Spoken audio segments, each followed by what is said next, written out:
अस्सलाम वालेकुम। DHA phase 5 Lahore में प्रोजेक्ट हमारा जो है वो कंप्लीट हो चुका है। ये वीडियो जो है वो स्पेशली लाइटिंग अरेस्टर के बारे में है। जैसा कि आप देख सकते हैं, ये हमने लाइटिंग अरेस्टर लगाया जी एसएस का।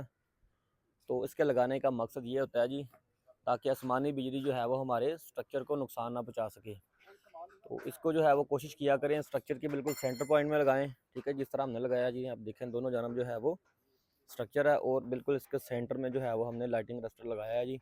और इसकी हाइट जो है वो हमने अपने स्ट्रक्चर की टॉप से जो है वो 6 फुट रखी है। ठीक है जी।